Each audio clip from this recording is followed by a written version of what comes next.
اب سمجھ میں آیا کہ قتل حسین اصل میں مرگ یزید ہے.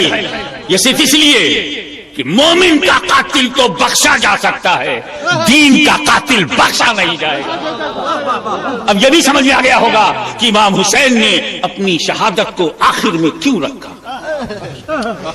امام حسین کو معلوم تھا کہ میرے شہید ہونے کے بعد کوئی شہید نہیں ہوگا.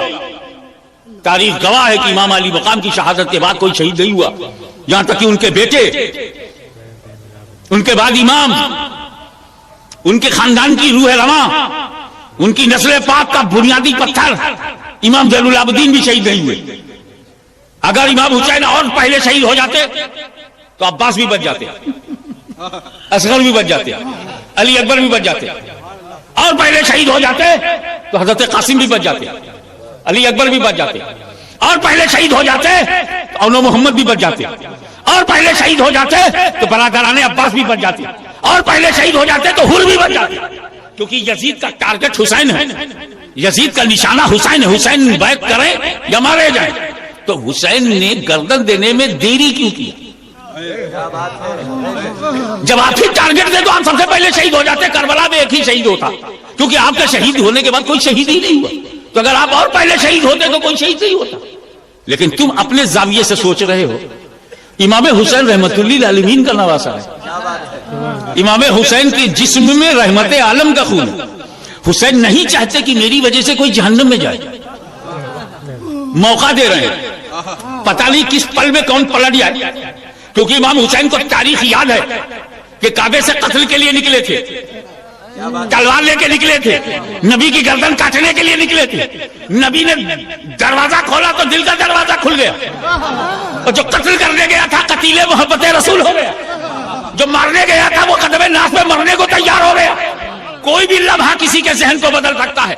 یزیدیو, اگر تمہاری غداری اور بے وفائی اہل بیت کے لہو سے اپنی پیاس بجھانا چاہتی ہے, اگر تمہاری تلوار کی دھار کو مومن کا لہو چاہیے, اگر تمہارے نیزوں کی نوک کو اہل بیت کا خون چاہیے, اگر تم ہمارے خون کے پیاسے ہو تو لو میں تمہیں قاسم دے رہا ہوں, لو میں تمہیں علی اکبر دے رہا ہوں, لو میں تمہیں علی اصغر دے رہا ہوں, لو میں تمہیں عباس کے بازو دے رہا ہوں, لو برادران عباس کا جسم دے رہا ہوں, یہ میری بہن زینب کے چھوٹے چھوٹے بچے یا اولو محمد کو میں دے رہا ہوں. اگر تیری تلواریں ان سے اپنا پیاس بجھا کے خاموش ہو جائے, مجھے مارنے میں جلدی مت کرنا. مجھے مارنے میں جلدی کرو گے تو پھر دروازے بند ہو جائیں گے. اس لیے کہ جو عباس کا قاتل ہے وہ قاتل مومن ہے, جو علی اکبر کا قاتل ہے وہ قاتل مومن ہے, جو اصغر کا قاتل ہے وہ قاتل مومن ہے. مگر میں حسین ہوں, میرا قاتل مومن کا قاتل نہیں, قاتل دین بن جائے گا.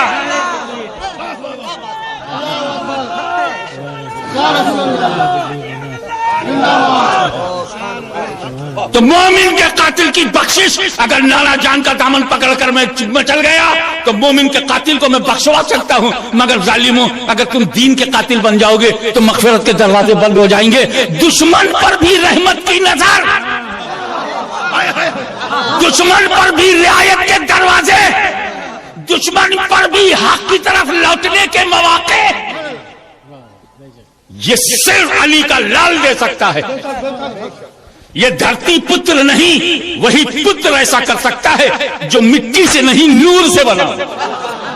تیری نسل پاک میں ہے بچہ بچہ نور کا, تو ہے عین نور, تیرا سب گھرانہ نور.